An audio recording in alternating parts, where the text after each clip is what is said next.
Good afternoon, everybody, and welcome to another If You're an Engineer, What Would You Do live interview.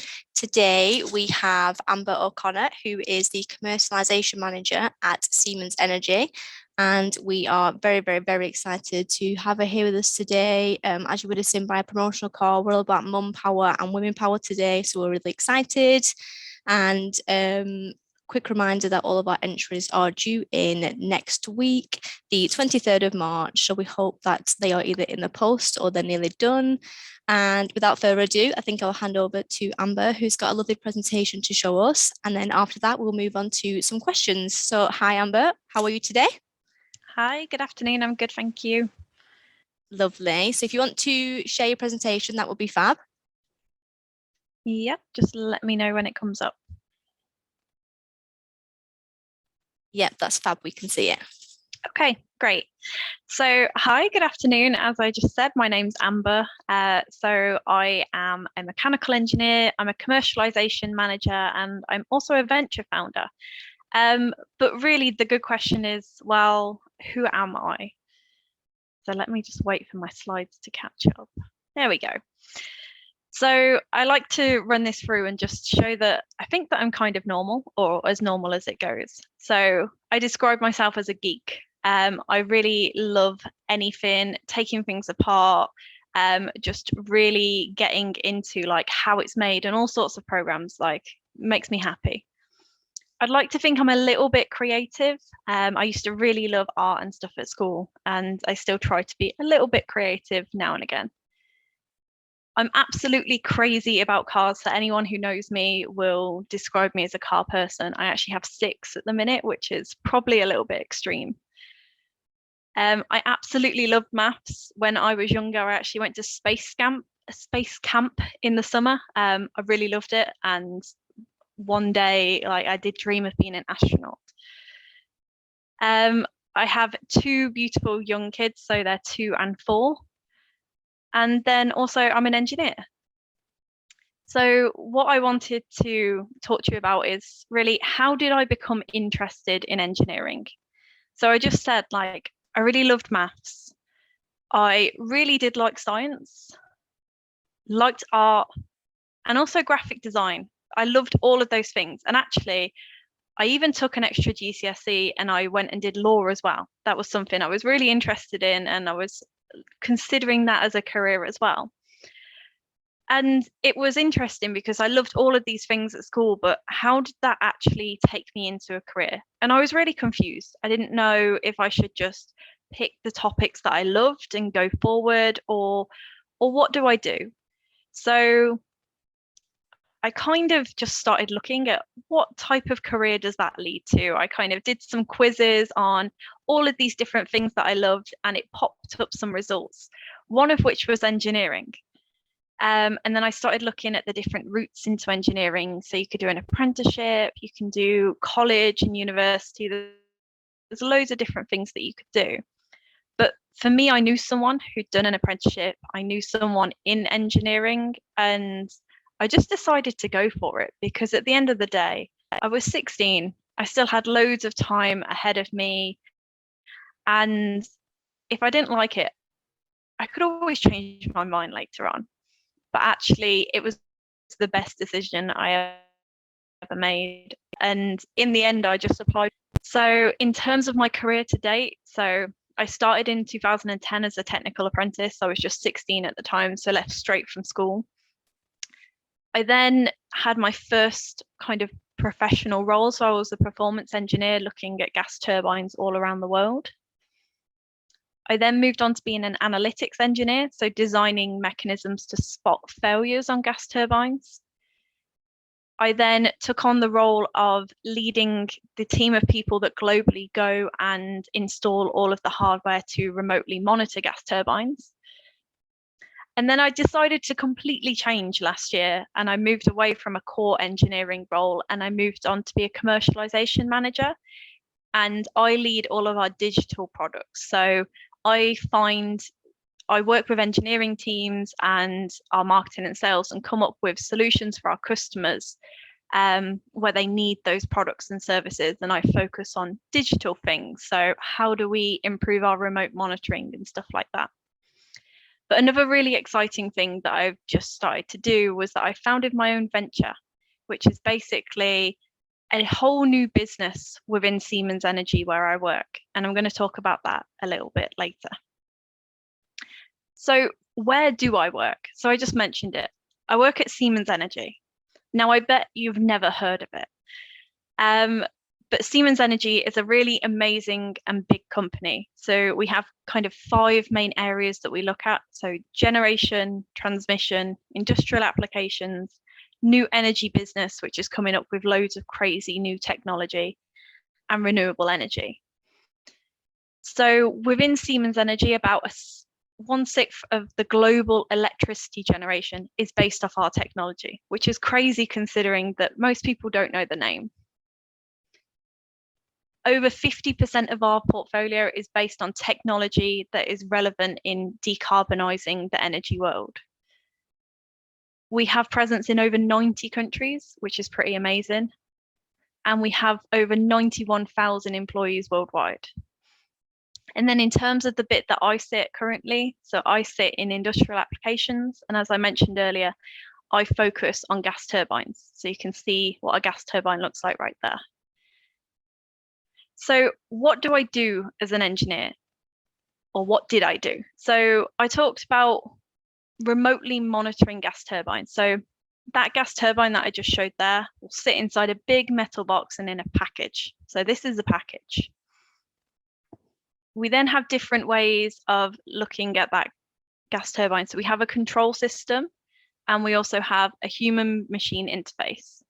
And from that, I can get data from it, which goes to another device that collects all that data. That data is then sent to a database, and there's loads of different analytics that sit on there. So in one of my previous roles, I used to design the analytics that data would go through. And then we have a whole remote monitoring team that looks at all of these gas turbines all around the world. They can live connect into gas turbines, see what's going on, and ultimately they can tell a customer if we have a problem. What that means is that we can stop gas turbines from failing. We can stop them from going really wrong just by looking at that data and running it against known failures. And we can look at, so if the vibration increases or we see something shift, we can tell a customer and we can investigate before it goes really wrong and ultimately costs a lot of money. So another thing I mentioned earlier was my venture. So my venture is Dynamis. So my venture is about accelerating the deployment of decarbonisation technology. It's kind of a really smooth way of saying we have all of this amazing technology that people have come up with in the world, but there's just not enough money to get it up and running. So my venture is ultimately looking at how we take people who are really excited about technology and about changing the world and putting that together in order to fund technology and moving it forward. And the reason why this is really cool is that in Siemens Energy, we have a venture building environment. So I'm able to look at where there's a new market and build a whole team around this new venture. And ultimately, that can have the potential to create and scale new business for Siemens Energy. But ultimately, for me, it's about creating a really positive impact on the environment. If we can get new technology developed that can help fight climate change, then we could really do something good. So just to finish off, and I know that it was quite fast, but I would rather answer some questions. I thought I would share with you just some career highlights. So I've traveled the world, I've fixed gas turbines, I have even operated a whole power station on my own, which I think was an amazing achievement. I have, in the pandemic, juggled having young kids and working at the same time. I got my degree just after, well, just when I was, I think, 8 months pregnant. I sat my final my final exam for my degree, which was quite a challenge. So you can see me there at getting my degree with my newborn baby. And then some of the other amazing things that I've done is speak to young people who are excited about STEM, who are excited about engineering, or maybe they don't know what it is. And I've been able to, be on Sky News, speak on the radio, appear in podcasts. I've done loads of filming, and that's amazing. And I love being able to be here today to speak to you and to answer your questions. Ultimately, engineering is like so diverse and it's so exciting, but I'm just a tiny piece of the puzzle. There's so much more to discover. So I'm really glad to be supporting this today, and happy to answer any of the questions that you might have. And just whilst I can squeeze in a little bit of car content, here's some cars. That was perfect. Thank you so much for that. What an amazing career, and just everything that's obviously led you up to where you are today. Oh, it's absolutely fantastic. So if there's any questions anybody has, please put them into the Q&A or into the chat, and we'll be happy to get Amber to answer them. In the meantime, I would love to know who or what inspired you when you were younger to become an engineer, do you think?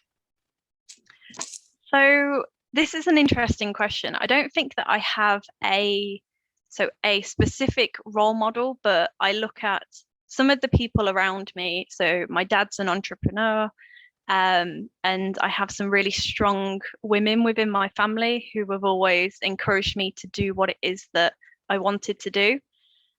So for me, kind of finding a career path that I was interested in and having that kind of support behind me is really what kind of led me into this. And then I also had a family friend who was in engineering and just said, give it a go.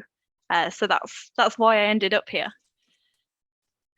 Perfect. And we've got a question here. Would you like your children to look at engineering as a career, do you think? Definitely. I think it's an amazing career choice. It's so diverse. Like I said, I'm only a really tiny piece of the puzzle. I'm a mechanical engineer, but there is so many variations. And the great thing about engineering is that you're not limited to it. So I was a full-time engineer. I've now diversified. I do commercialization, but no one can ever take that engineering qualification away from me. So yeah, I definitely encourage my children to look at it as a career option in the future. Lovely. And if you were an engineer or you were what you're doing today, what else do you think you would have done if you could start kind of all over again? So the two routes that I was really excited to explore was law and graphic design. I think I probably would have looked down the route of being an architect. The thing that put me off was that I think it took like 7 years of qualifications to get there. And that's why I was a bit like, an apprenticeship where I get paid and I learn and I earn at the same time just seems great. So with your apprenticeship, so did you leave school and go straight into an apprenticeship? Yeah, so I left school at 16 straight after my GCSEs. And then I started a 3-year apprenticeship whereby I was in college full time for the first year. And then I was on day release for the following 2 and doing different rotations in my business. So I got my qualifications at the same time as actually being in work and earning a wage. Which of course is fantastic. We've got another question here. What make of cars do you have? So predominantly all German. So I've got 5 Volkswagens and a BMW, so an old E21. Wow. I'm sure there are plenty of people who know where they are. And we've got, do you miss your engineering roots? Obviously, we know you still work with an engineering, but do you miss the kind of hands-on engineering that you used to do all the time? So I do a little bit. The thing that I miss is actually going out to sites, seeing customers, getting my hands dirty, just because that's the type of person I am. So that aspect I definitely miss. But the bit that I'm doing now, especially with my venture building, is a whole new level of exciting, and I get to do things that I wouldn't have ever expected to do. So I guess it's all a bit of a juggling act.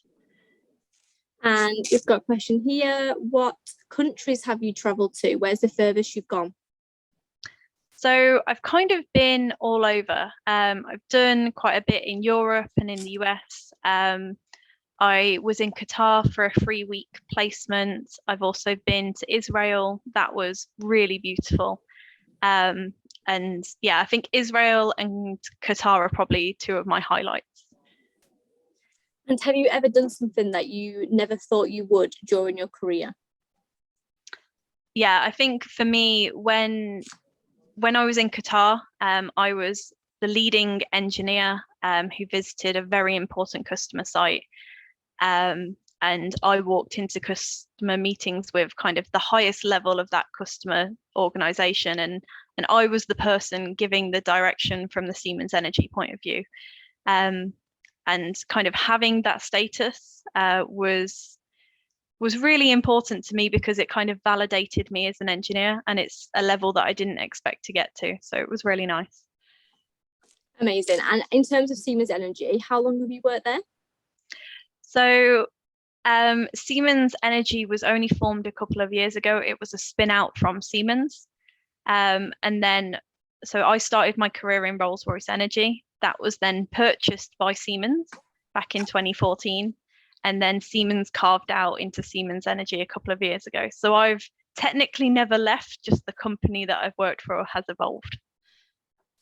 But and yeah, I started my career in 2010, so nearly 12 years now.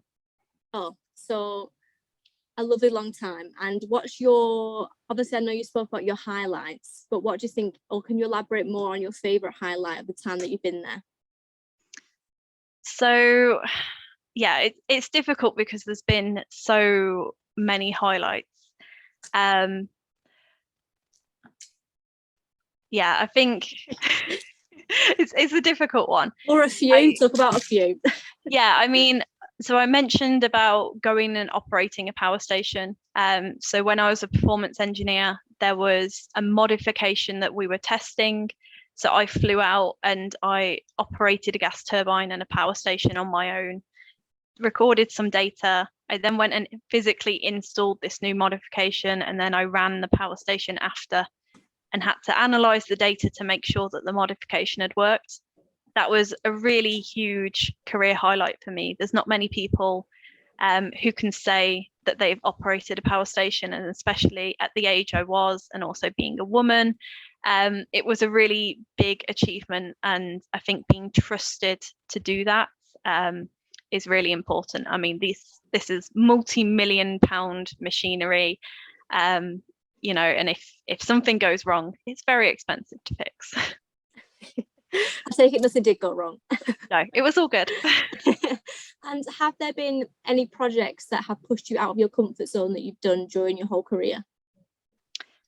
Yeah, I mean, there's definitely projects which have pushed my ability. So we had a failure mode on a gas turbine that was reoccurring, and it was really important that we figured out what it was and how we could spot it early. And it was kind of baffling quite a few people. It landed kind of on my desk as, you need to sort this out. And I remember sitting for weeks on end looking at vibration data, processing it. But eventually I came to a point where I figured out a way that we could spot this failure.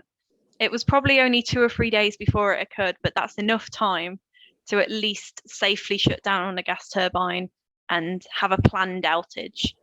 And actually that mechanism is still in place today to spot that failure. So it was tough going, but I did it in the end. And the fact that it's still a mechanism used today to spot a failure is really exciting. Yeah, that's amazing, definitely. And we've got 2 questions here, so we'll just kind of combine them. So we've got, what do you find most exciting about being an engineer, and why did you choose engineering as a job?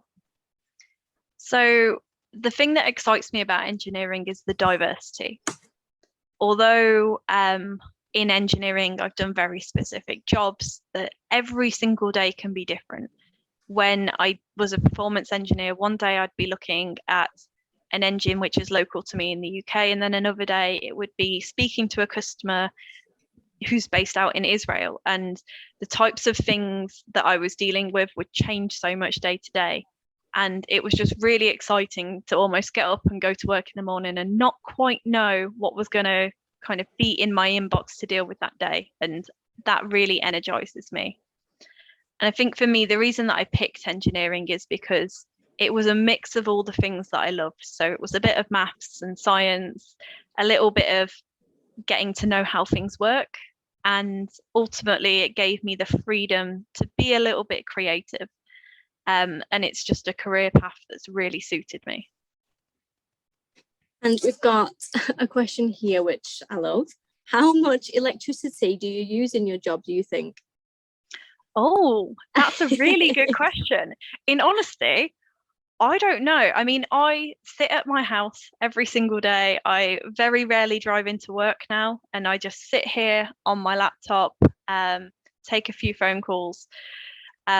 I could probably work it out, but yeah, whatever sitting at a desk with a laptop on for 8 hours takes. So hopefully not too much in comparison. Yeah, hopefully not too much. Did you build things as a child, and do you like to build things now with your children too? Yeah, so I guess I'll go to the standard answer that most people do was I did really like my Lego.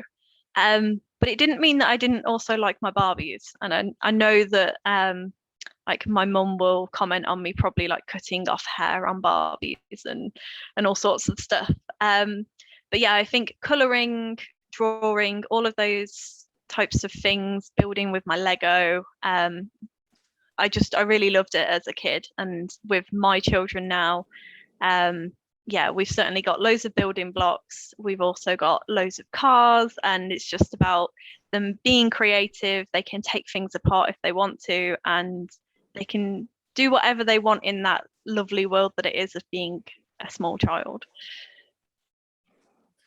And we've got a couple of questions about cars, obviously, because you said you love your cars. Have you ever successfully fixed a car by yourself? Yeah, so I mean, I'm really fortunate that my husband's a mechanic. However, before we met, I was already modifying cars. So I bought my first one when I was 15. So I used to, yeah, fix them when I needed to, and I just learned what I needed to, whether that was what you could off YouTube, but that was a while ago, so limited resources. But just by trial and error, taking things apart, figuring out how they work, trying it, and if it doesn't work, try again. And that's the same method that I use in engineering as well. And what was the first car you owned? So the car that was in the photo is a little Volkswagen Lupo. It's my first car that I bought, and I still own it now. Definitely love the German cars. Yeah. And obviously, with everything that you're saying and just your career in general, it seems that problem solving is quite a big chunk of what you do. Would you agree? Yeah, no, definitely. And we've got, is it okay to make mistakes? Definitely. Making mistakes is the way that you learn, especially in Siemens Energy. We have this culture where it's a safe space to fail, and it's about learning from that, moving forward. We don't hide mistakes. We openly discuss and admit when something's not gone to plan, and then we work together to find a solution to overcome that. And on the kind of talking about solutions, we've got a lovely question here relating to our Leaders World project.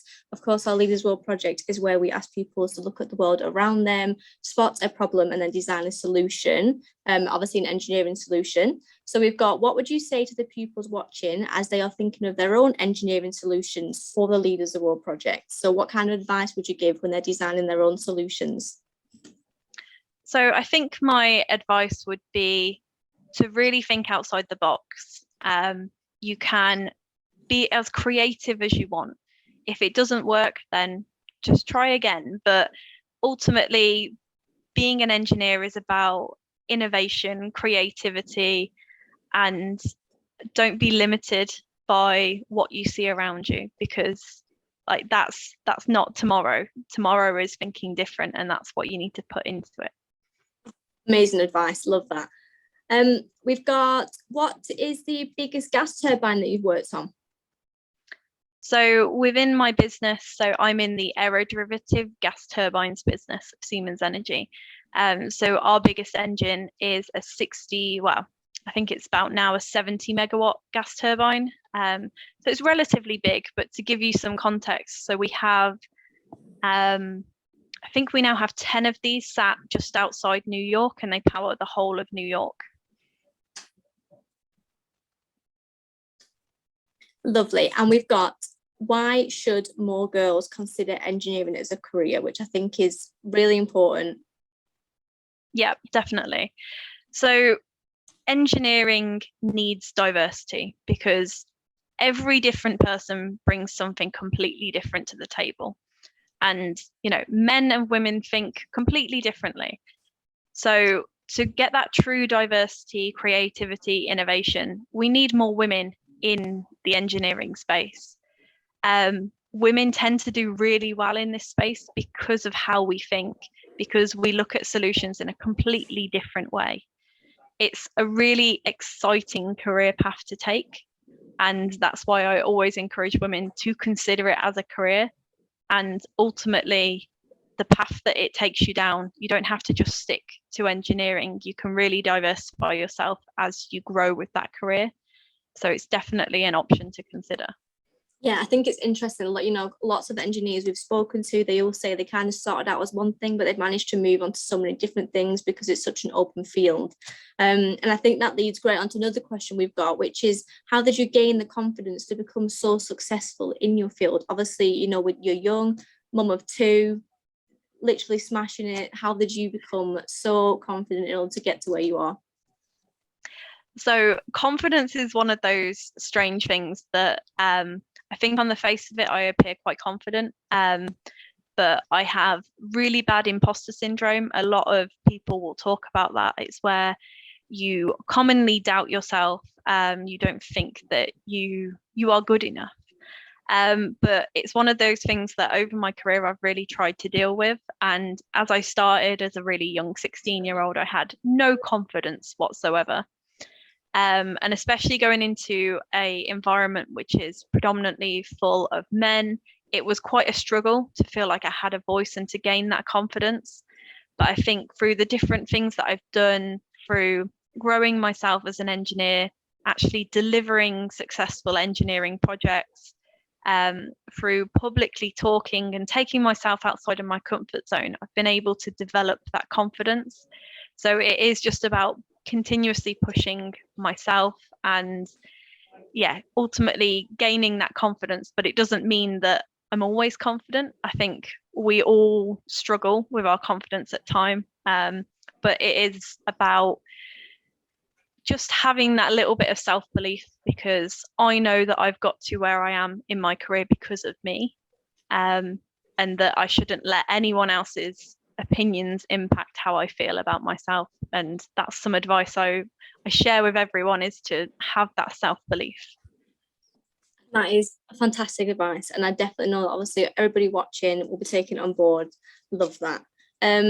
And I think kind of leads on to the next question, which is have you faced any really tough challenges as an engineer?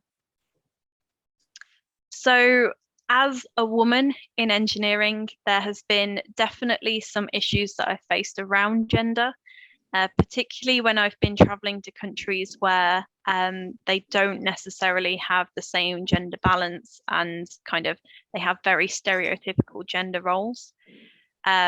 So one of the examples that I commonly give was about when I was visiting Qatar, and I walked into the the lunchroom, and there's hundreds of men around me. And I go up and I get my lunch and I go and sit with the people that I was working with. And then a guy comes up to me and says, women don't sit here, they sit over there. And he pointed to a corner that was kind of boarded off. And I think for me, it's just one of those things where I have to understand that there are cultural differences all around the world. And that being a woman in engineering is going to have some challenges, but just finding a way to overcome them. is what you need to do. So I just simply replied like, thank you, but I'm going to stay here with my colleagues, but appreciate you letting me know, and carry on, because I think he thought he was trying to be kind and let me know that there was a place where if I wanted to eat in private, I could, because I was very conscious that there was a lot of men looking at me. I guess I was a little bit odd sticking out as this only woman in the room.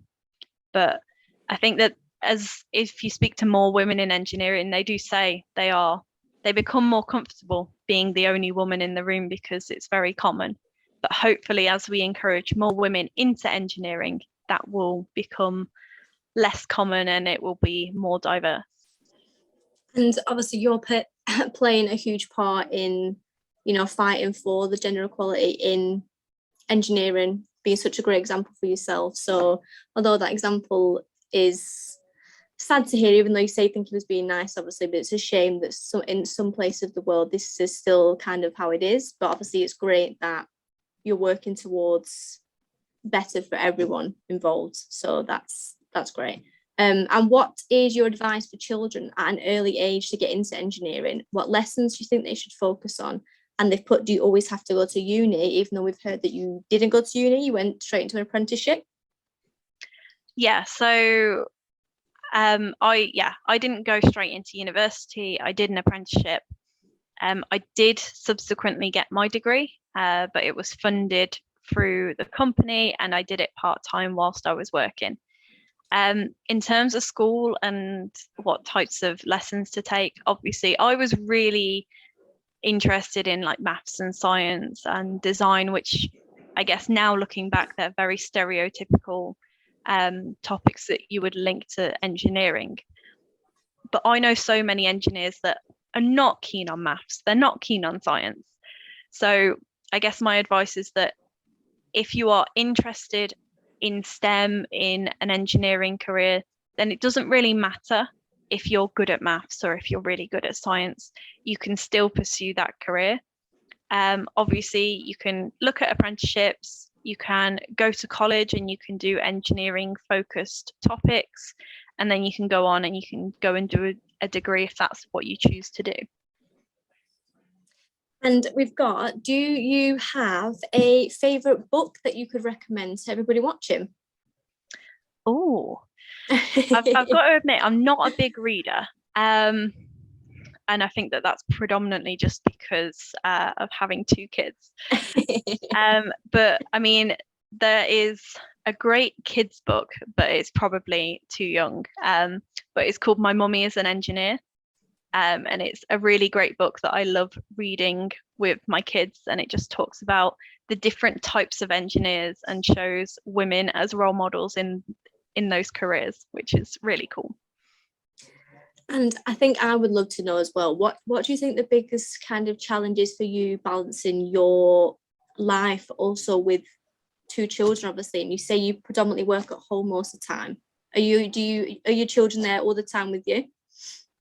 So I think the pandemic has changed a lot of things. So I used to be based out of an office 5 days a week.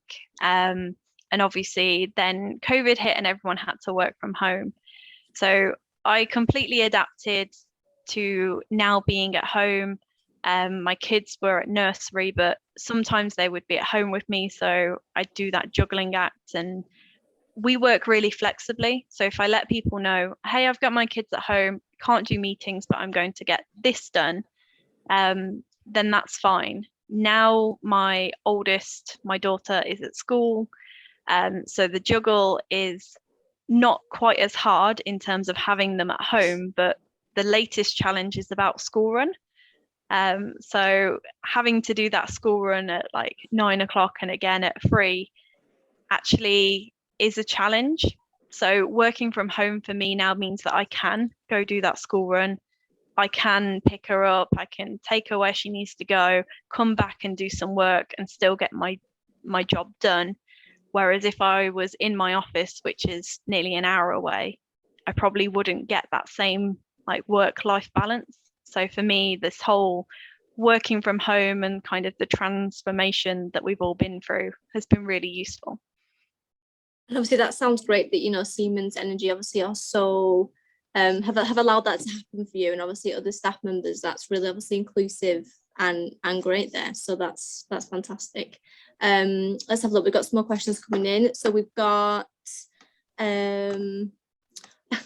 is your job a tiring job? It can be. I think it obviously depends on what I've got going on, but there's certainly been times where I have worked a lot of crazy hours. I've gone kind of above and beyond because I had a deadline, I had a customer meeting, or I was traveling. But it's all about a balance, because if I put in extra one week, then I'll recover my hours the next week and just make sure that I have a little bit more of a rest to try and catch up, because ultimately I don't want to completely drain myself so that I'm no use to anyone. It's all about getting that balance. And in Siemens Energy, they are so supportive of balancing your life and your work, maintaining like your well-being. So it's a really great culture to be part of. And your venture that obviously you founded and started, how did that all come about? How did it start, and how has it got to where it is now? So back in the summer, so 2021, Siemens Energy decided to pilot a really like innovative sprint, they call it. So they used an external company who came in, and there was 23 people selected globally from 91,000. So I was really fortunate to be part of that group. And over 10 weeks, we brainstormed different problem areas in the world. And then as small teams, we basically came up with new ideas for businesses. And that's how Dynamis was formed. At the end of that 10 weeks, I pitched to basically the top level of Siemens Energy, or at least the top level of industrial applications. And they actually funded me and gave me more time and resources to go and further develop my venture. So I'm kind of in that first stage of piloting now. And come March, I will go and pitch again and hopefully get some more time and investment to continue it forward. You have got some absolutely great success stories, and it's really refreshing and great to hear. We've got a question here. Do you have any strategies to help you remember all the information that you need to know to be successful in your work? I think it's a very interesting question. It's a good question. In honesty, my memory is absolutely terrible. One of the things that I do, and people take the mickey out of me, is that I still sit in all of my meetings and I handwrite notes, because for me, I'm the type of person where the only way I remember something is if I handwrite it down. So yeah, for me, I have notepads all over the place with information written down, and that's how I retain, or maybe not retain information, is that I have it there as a reference to go back to. I mean, whatever works for everybody, I guess. Yeah, exactly. Lovely. So we've got some more questions coming in. We've got, do you think it got harder once you had your first baby? Yeah, definitely. I think I was very conscious of taking time away from work when I was on maternity leave. And when I came back, I kind of wanted to gain my identity back, just from, I took about 6 months off and I became a mum, but then as a mum, you kind of lose your own identity a bit. So I came back to work, and I was really eager to get stuck in, but I also was very nervous going back, because time continues as you're away. And yeah, I think for me, going back, I felt like I had to do extra to be visible again. And I probably worked a little bit too hard in the beginning. So I think when I had my second child and went back, I learnt from the first time, and I just went back as me. I was more comfortable, more confident. And yeah, I think the struggle becomes easier, and I think everything just becomes normal routine and normal day-to-day life. Lovely. And does your family support all your decisions and your career? I'm really fortunate that I have a great support system around me. My husband is amazing. He helps with the school runs. He is a huge advocate for me being this woman in engineering. He talks about me all the time, which is really embarrassing, but really sweet. And then, yeah, all of my family live locally. I rely on my mum a lot for supporting with childcare, and she enables me to go and do the things that I need to do. So that's for me really important. But yeah, it gives me that confidence that I can still go and do the things that I need to do. And we've got, what was the first thing that you ever built or designed as an engineer? So I think for me, one of the first things that I did as an engineer, so back when I was a performance engineer, which was kind of my first role, was I designed some analytics that was looking at almost bearing temperatures in gas turbines and designing new ways of spotting them getting too hot or not operating properly. Which, looking back, it wasn't that big of a deal, I guess, but it was a really big achievement for me because it was my first proper piece of engineering. And it's nice to kind of look back and reflect on that and know that I contributed even when I was, I guess, really early in my engineering career. Yeah, definitely. And we've got another question. Do you know how many different types of engineering there are? And can you do another job as well as engineering, or will it take up all of your time? I don't think that I could list all the different types of engineers because No. there are just so many. So I'm a mechanical, there's chemical, there's electrical, but then once you really dig into engineering, you'll see the variation of different types of engineering careers is vast. So yeah, there's certainly not that whole like one box ticks all with engineering. It's so diverse. And then, sorry, what was the second part? It was, can you do another job as well as engineering, or will it take up all of your time? So interestingly, me and my partner ran a business on the side where he was modifying cars. So we ran a business. I also have another female engineer colleague. She runs a business with her partner. They run a gym. So you can certainly do other things on the side. And especially now that I'm building a venture, there's people that I know who are building ventures on the side of their day-to-day job. So certainly, I guess it just depends on how much capacity you have as an individual and how many hours you can put in. Definitely. We've got I love this question. Why do you like gas turbines so much?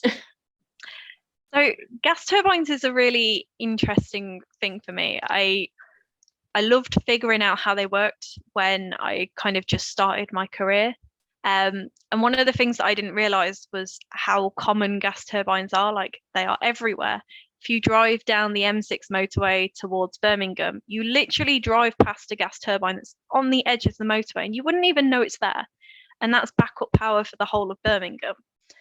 But for me, I guess where I'm at now is that I look at gas turbines and say it's a very traditional way of getting energy. And I'm really excited that within Siemens Energy, we're looking at how we move away from gas turbines, using fossil fuels, and we're looking at alternative fuels, hydrogen.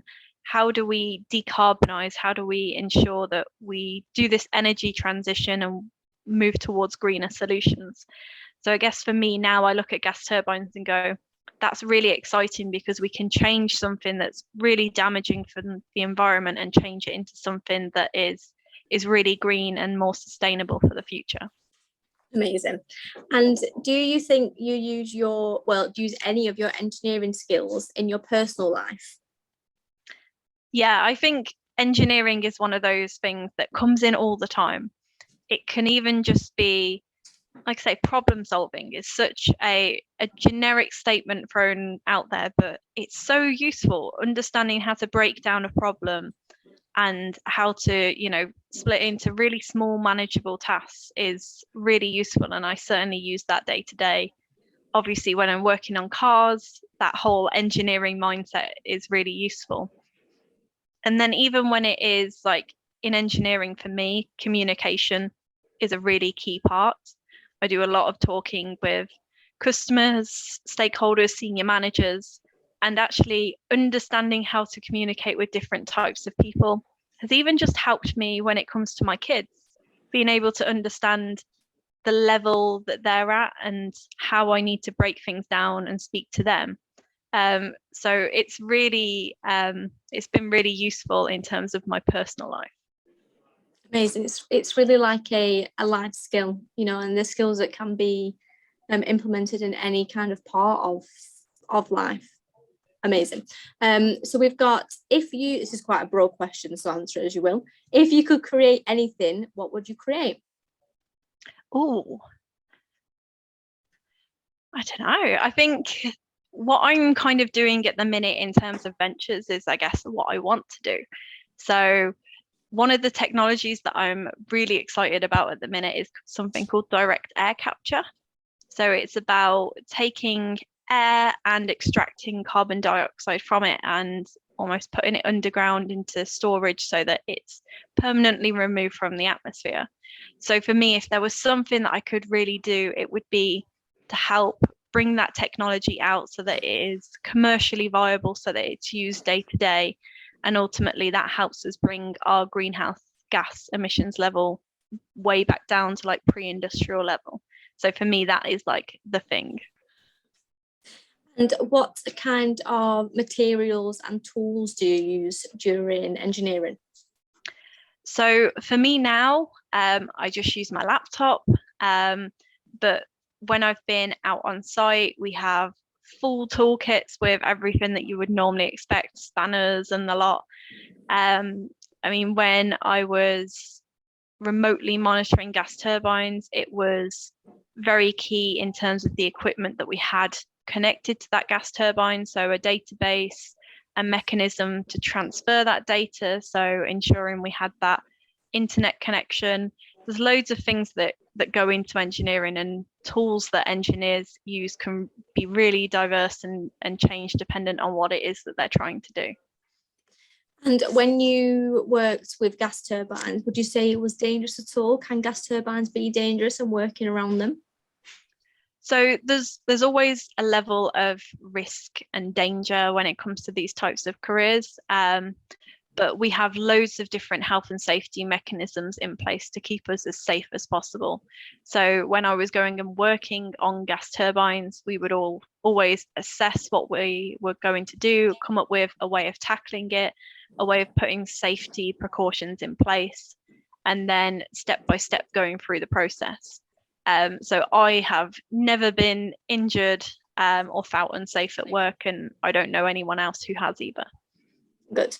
And how do you handle your pressure? How do you handle the pressure, when you're working on a stressful or difficult project?